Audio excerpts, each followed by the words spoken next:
할렐루야. 반갑습니다. 우리 목사님이 키가 크셔가지고 자, 우리 잠깐 기도하도록 하겠습니다. 거룩하신 아버지 하나님, 오늘도 말씀하여 주옵소서. 주님의 은혜를 사모하며 이 예배의 자리로 나온 주의 백성들 귀가 열리게 하시고 주의 말씀을 받아서 그 말씀을 마음판에 새기며 오늘 하나님과 함께 동행하는 귀한 은혜를 허락하여 주옵소서. 예수님의 이름으로 기도드립니다. 아멘. 우리 옆에 분과 인사합시다. 당신은 그리스도의 향기입니다.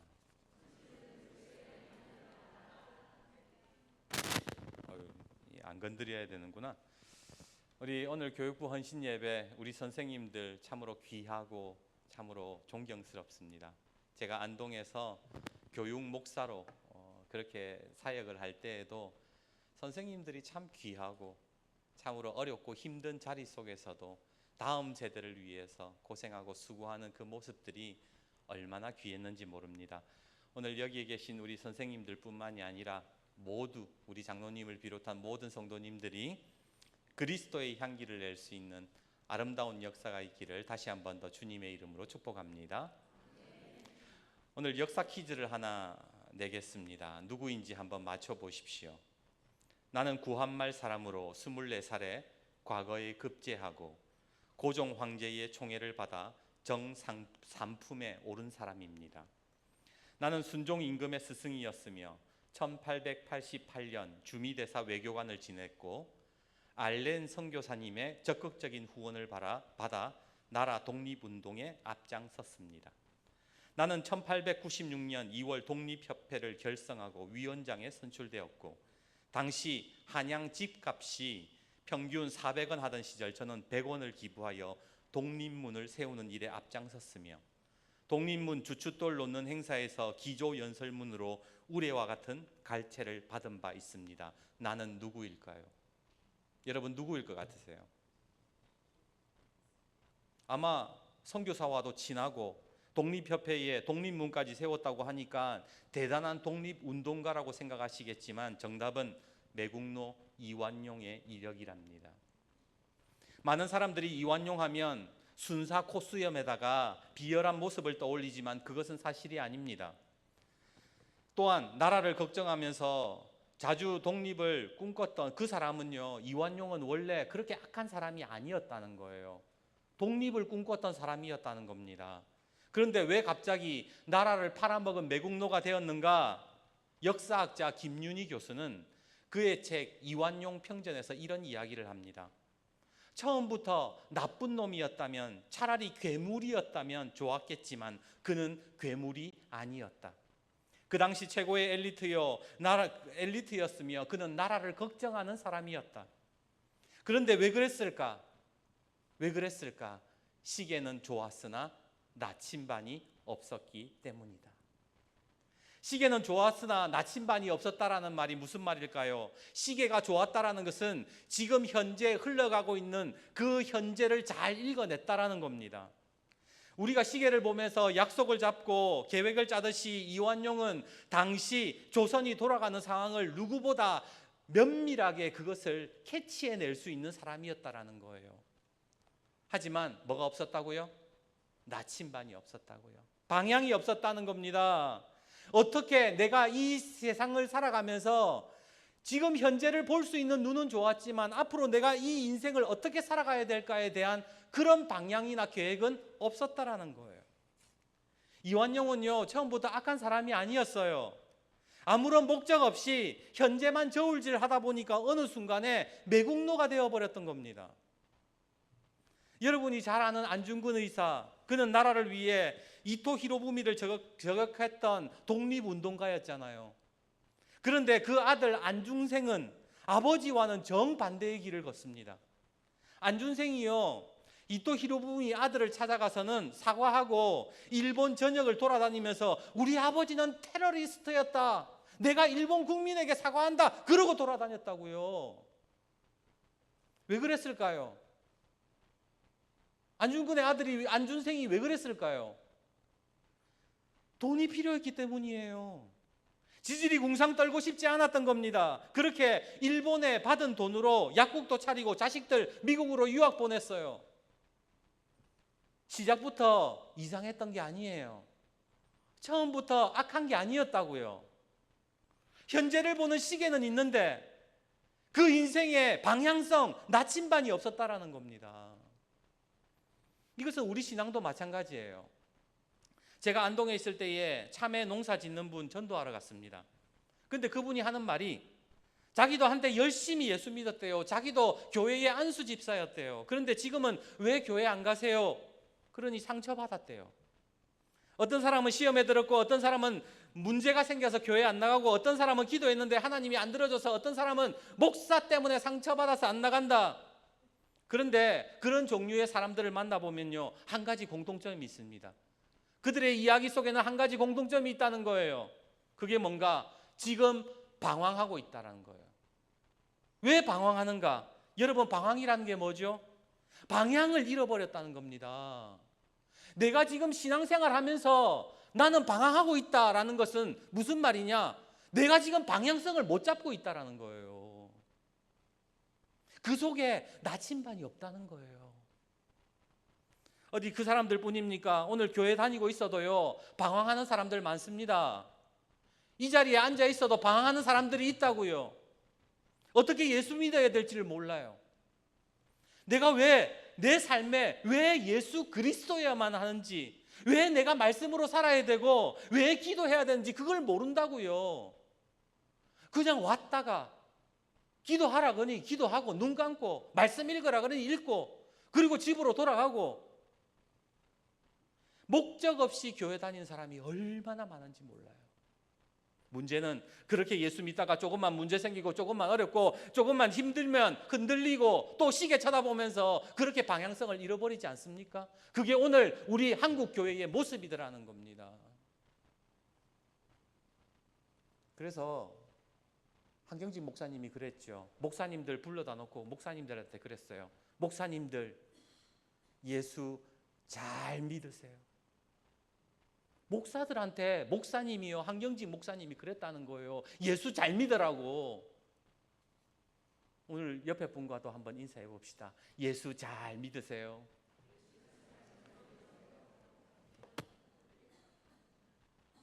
방향을 잡으셔야 돼요. 오늘 말씀으로 한번 들어가 볼까요? 먼저 사사기 본문입니다. 사사기 18장 30절 한번 띄워주십시오. 우리 사사기 18장 30절 말씀을 내리셨어요? 사사기 18장 말씀 18장 30절 우리 다 같이 읽겠습니다. 시작. 단 자손이 자기들을 위하여 그 새긴 신상을 세웠고 모세의 손자요 게르솜의 아들인 요나단과 그의 자손은 단 지파의 제사장이 되어 그 땅 백성이 사로잡히는 날까지 이르렀더라. 그대로 놔두십시오. 오늘 본문에 여러분들이 아는 한 사람의 유명한 인물이 나오죠. 누굽니까? 익숙한 이름 모세 나오잖아요. 그런데 충격적인 것은 모세의 손자가 뭐가 됐다 그래요? 단 지파의 제사장이 되었다. 성경은 그렇게 말씀합니다. 제사장 좋은 거 아니야?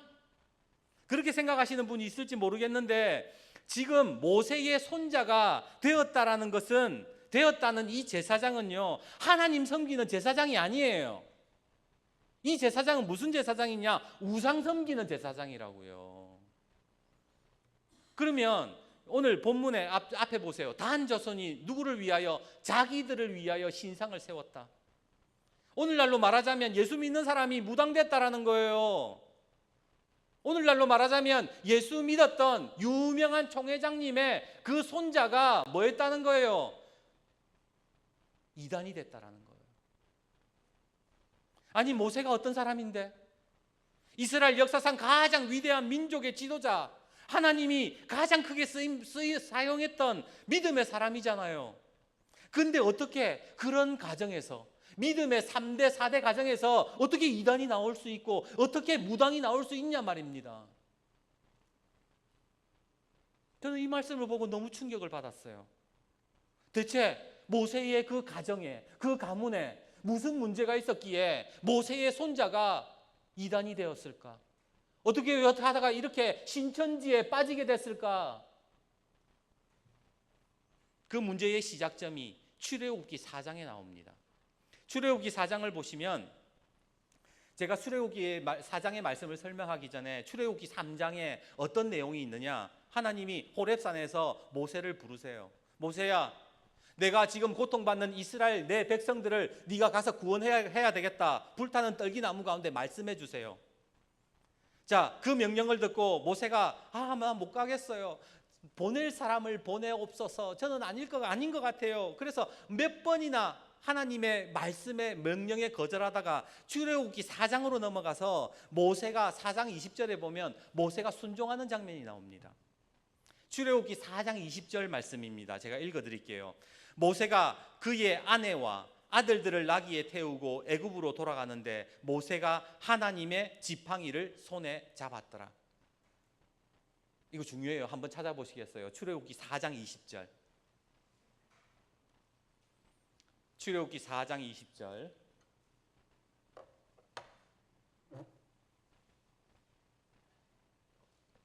자, 찾으셨어요? 출애굽기 4장 20절.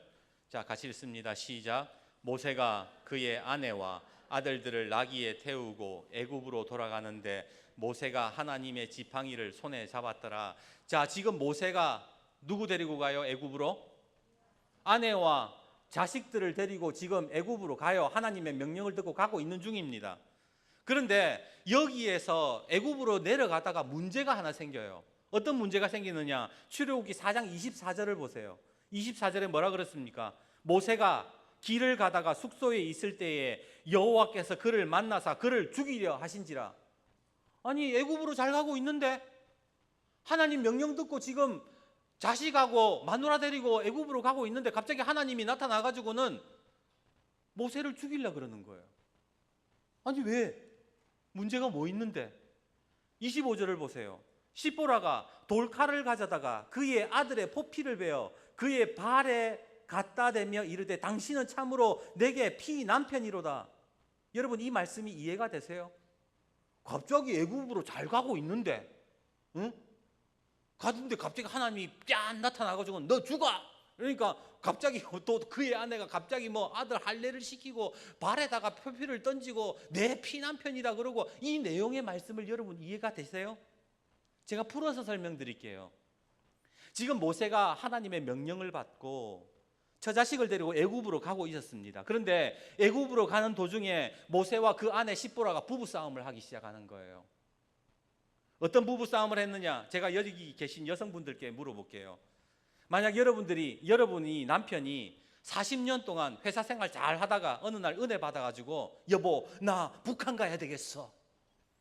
그러면 여러분 뭐라 그러시겠어요? 할렐루야, 하나님께서 응답하셨다. 그럴 것 같으세요? 아니, 이 영감탱이가 뭘 잘못 먹었나? 왜 이제 와가지고 나이 들어가지고 왜 갑자기 북한이야? 그것도 지 혼자 간다 그러면 보내주기라도 하지. 자기랑 여러분의 자녀들 다 데리고 북한 간대요. 그러면 여러분 좋겠어요? 안 좋겠어요? 안 좋지. 싫지. 가려면 지 혼자 가서 죽지. 왜 자기랑 아들들 데리고 간다는 겁니까? 모세 아내는 싫었던 거예요. 그렇게 반강제적으로 모세가 억지로 애굽으로 가야 된다 그러니까 반강제적으로 끌려가고 있는데, 모세가 이번에는 또 어떤 소리를 하느냐? 이상한 소리를 합니다. 여보, 우리 아이들에게 이제 할례를 행해야 되겠어. 유대인들은 하나님의 백성이라는 증표로 모든 남자들이 할례를 했잖아요. 합니다. 그런데 이제 모세의 아들들이 애굽으로 가서 이스라엘 백성들과 함께 살아야 되니까 뭐 해야 된다는 거예요? 너도 이제 이스라엘 백성이니까 할례 받아야 된다 그랬다는 거예요. 사실 모세의 아내는요, 이스라엘 사람이 아니에요. 어디 사람이에요? 미디안 사람입니다. 할례라는 건 들어본 적이 없어요. 예수 하나님이 누군지 잘 몰라요. 그런데 이 영감탱이가 갑자기 칼을 들고 와서는 하나님 명령에 따라서 애굽으로 가야 된다 그러고 갑자기 아들들 바지 벗겨가지고 할례시킨다 그러니까 아내가 완전히 폭발해 버렸던 겁니다. 이 망할 놈의 영감탱이가 미쳤구나. 그렇게 애굽으로 가는 내내 간다 못 간다 해야 된다 안 된다 죽자고 싸웠던 거예요. 부부 싸움을 했던 거예요. 세상에서 제일 재밌는 게 싸움 구경이라고. 여러분 이 싸움에서 누가 이겼을 것 같으세요? 누가 이겼을 것 같으세요? 사실 누가 이겼다고 말하기도 전에 하나님이 그때 개입을 하신 거예요. 출애굽기 4장 24절을 다시 보세요. 모세가 길을 가다가 숙소에 있을 때 한참 티격태격 부인이랑 싸우고 있을 때에 여호와께서 그를 만나사 그를 죽이려 하신지라. 하나님이 갑자기 나타나서 그러는 거예요. 너 차라리 죽어라. 그러니까 모세의 숨이 껄떡껄떡 넘어가죠. 그때 아내 시보라가 모세 아내 시보라가 얼마나 놀랐는지 얼굴이 하얗게 질려가지고는 그 상황에서 재고 자시고 할 것 없이 두리번거리더니 주방에서 돌칼을 가져다가 뭐예요? 그 자리에서 자식들에게 할례를 행하면서 그 표피를 그 남편 발 앞에 던지면서 뭐라 그랬다는 거예요? 피난편이라 그랬다는 거예요. 피난편이라는 것은 같은 핏줄이라는 거예요. 나 지금까지 미디안 여자로 살았어. 내 자식들 이방인으로 살았어. 그런데 이제 내 자녀도 나도 하나님의 같은 핏줄 이스라엘 백성으로 살겠다. 그러면서 약속해서 하나님 앞에 그 자리에서 포피를 던졌다고요. 자, 이렇게 부부싸움이 끝이 났습니다. 하나님이 개입하셔서 부부싸움이 끝났어. 자, 근데 안타깝게도 이 부부싸움이 여기서 안 끝나요. 여러분 또 문제를 한번 낼게요. 모세하고 시보라하고 부부싸움을 직살나게 하고 나서 이 두 사람이 어떻게 됐을까요? 제가 두 가지 안을 드릴게요. 1번, 부부싸움을 한 후에 모세와 아내는 화해하고 사이좋게 손잡고 애굽으로 갔다. 2번, 부부싸움 후에 시보라는 애들 데리고 친정으로 도망가 버렸다. 몇 번? 2번. 시보라는요, 아까 애굽으로 같이 내려가고 있다가 이 부부싸움 이후로 어디로 갔느냐? 친정으로 가버린 거예요. 친정 어디? 미디안. 친정으로 도망가 버린 거예요.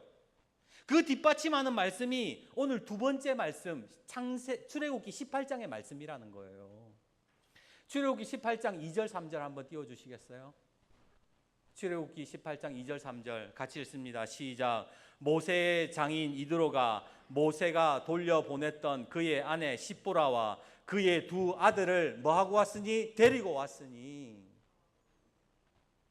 데리고 같이 애굽으로 갔다가 모세의 아내는 애들 데리고 친정으로 가버렸다는 거예요.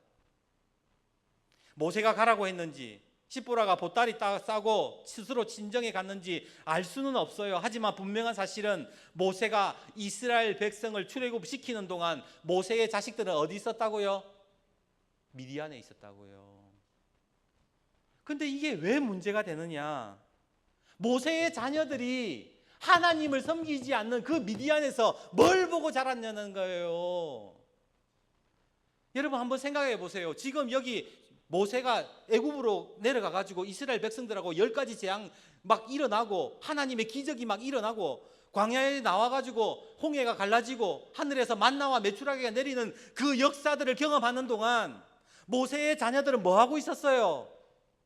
우상 쳐다보면서 굿하는 거 쳐다보면서 그렇게 살았다고요. 감당이 안 되는 거예요. 오늘 우리가 예수 믿으면서 감당해야 될 일들이 있어요. 이것이 고난의 자리고 이것이 어려운 자리고 이 예배의 자리가 어렵고 힘들지만 그래도 나와서 예배 드리는 것이 중요한 거예요. 나는 오늘 놀러나 갈란다. 아이고 뭐 오후 예배 뭐 선한 게 나오겠나? 아니요. 그 자리를 감당하는 사람에게 하나님이 주어주시는 복이 있고 은혜가 있다라는 거예요. 그 미디안에서 모세의 자식들이 무슨 믿음을 가지고 어떻게 신앙생활을 했겠습니까? 모세와 시보라는요 시계를 봤던 거예요. 지금 이 자리에서 너무 불편하니까 너무 어려우니까 차라리 막 그냥 친정 가버려라 그랬다는 거예요. 저는 오늘 우리 교육부 선생님들께도 말씀을 드립니다. 이게 어렵고 힘들어요. 사람들이 알아주는 자리가 아니에요. 그런데 여러분들이 그것을 끝까지 감당하면요, 하나님의 역사가 일어나는 거예요. 애들 가르치는 중에 애들 뭐 다 착합니까? 아니잖아요. 저 그냥 한 대 콱 쥐어받고 싶은 인간들 얼마나 많은데, 뒤에 가서 그냥 볼펜으로 그냥 콱 한번 찔러버렸으면 좋겠는데, 그러니 뭐 말 안 듣는 것들 얼마나 많은데, 그럼에도 불구하고 그 자리를 감당하고 그 십자가를 감당하는 사람들, 그 고난을 이겨내는 사람들을 통해서 하나님은 역사하신다고요.